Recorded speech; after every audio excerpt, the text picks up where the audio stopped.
Mga kabakyard at kanyubi, ito yung ating sinasabi ko sa inyong early cording. Mga magpo-formats ang mga ito. Ayan sila. Dito po sa lugar ni Skipper Bob, walang tigil ang ulan mula pa December. Kaya makikita mo po yung kanilang cord area para nang pwede na taniman ng palay. May sarili ng irrigation. O, ayan po ang ating mga black na offshoot ng Mitra, El Paso. Ito po, mga early corded yan.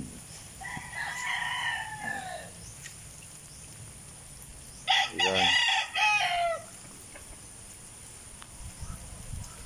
Yan po ang ating manukan sa ngayon. Pero mapapansin niyo po, wala po nagkakasipon dyan. Ayan, magilas pa rin kumilos.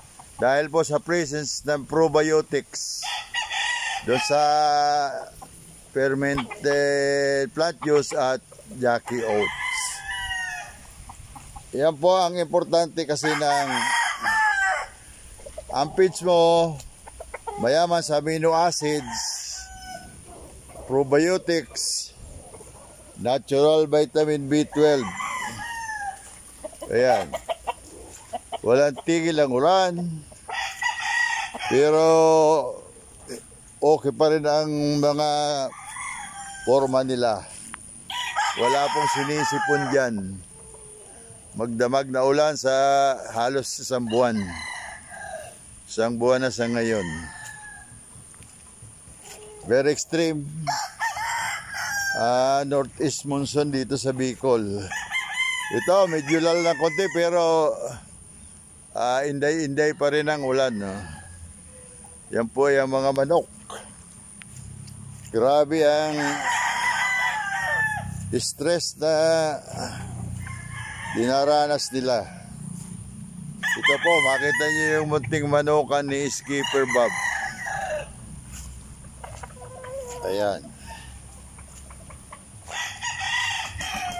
Pinungusan na nga ni Utol ata kahapon itong mga ito.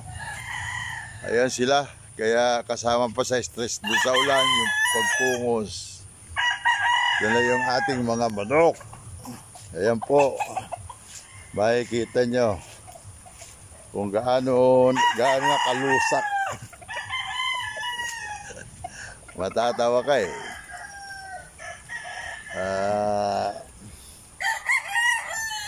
Kaya lang, isa rin yan sa advantage ng medyo ang alaga mo. May mga kuha ng orientals. Medyo susceptible po sila sa mga sakit. Hindi susceptible. Malakas yung tolerance sila sa mga sakit-sakit.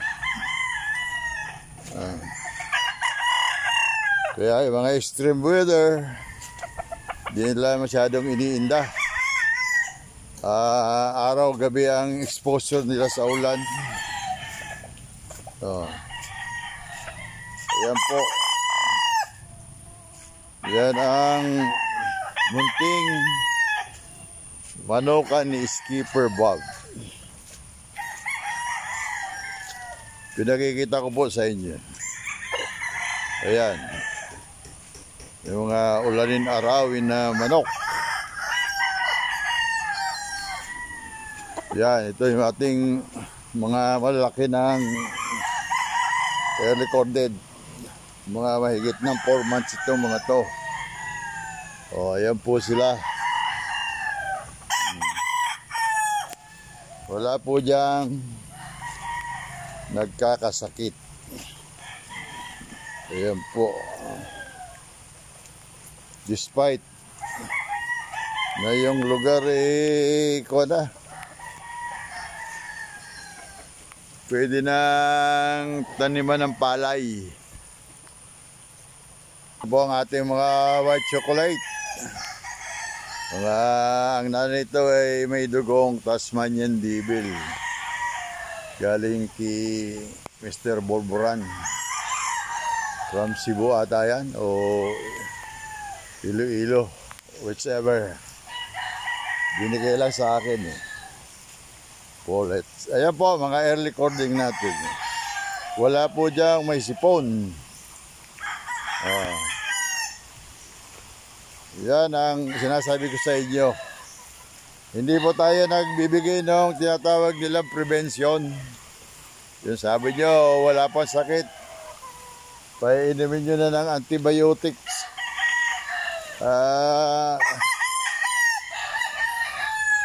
Pinapahirapan nyo lang po yung manok nyo eh. Pag ang manok, mayaman po sa probiotics. Matibay po ang natural immunity.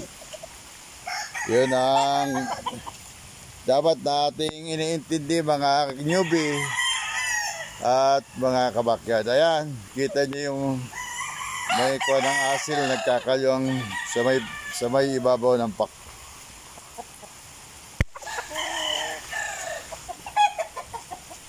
Ayan po.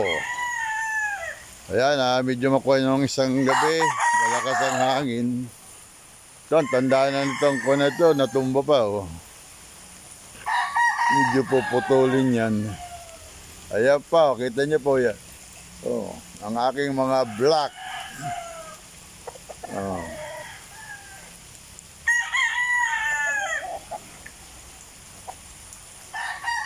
Yung aking batsoy lemon na may dugong balls. Ayan po, nagkakalyong pakpak yan. Medyo nagpag-abot ito ng mga nakarambuan, kaya medyo nakuha niyang tuka. Ayan na. Pag nag-init, gagawin na ulit natin itong manador.